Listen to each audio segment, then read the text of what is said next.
বন্ধুরা, চূড়ান্ত বাস্তব কথা হচ্ছে ইন্ডিয়ার কালো দিন। সেটা হচ্ছে কি জানেন, ইন্ডিয়া কিন্তু তিনটা একই দিনে কিন্তু পরাজিত। আসলে সেটা ইন্ডিয়ার খুবই একটা কলঙ্কর দিন। এটা হইলে যে ইন্ডিয়ার সিনিয়র টিম আর কি টেস্টে ঠকছে হেই যে অস্ট্রেলিয়ার সাথে, আর অস্ট্রেলিয়ার নারীদের সাথে সেই ইন্ডিয়ান নারী আর কি ঠকছে। তারপরে হচ্ছে আমাদের বাঙালি যুব এশিয়া টিম, সেটা হচ্ছে টানা দুইবার আর কি চ্যাম্পিয়ন্স হয়েছে সেই ইন্ডিয়ার সাথে।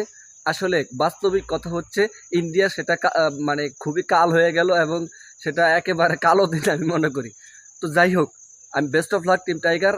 আর কিন্তু সবচেয়ে খারাপ লাগার বিষয় হচ্ছে বাংলাদেশ কিন্তু খুব ভালো খেলছে, 295 রান টার্গেট দিয়েও আর কি ওয়েস্ট ইন্ডিজের সাথে জিততে পারেনি। সেটা আসলে আসলে খুবই ব্যাড লাক।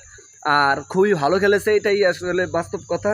তবে টিমস টাইগারদের জন্য শুভকামনা রইল, বড় টিমদের জন্য এবং ছোট টিমদের জন্য আরও শুভকামনা রইল।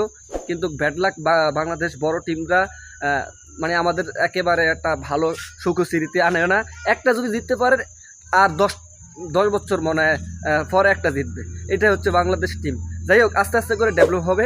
আর সেকেন্ড ওডি ম্যাচটা যাতে ভালো করতে পারে, এটা শুভকামনা রইল। তো অতএব বাংলাদেশকে সবসময় পাশে থাকবেন, সবসময় সাপোর্ট করবেন। খুব ভালো লাগলো ইন্ডিয়ার কলঙ্কর দিন আর আমাদের একটু সুখস্মৃতি হাসির দিন।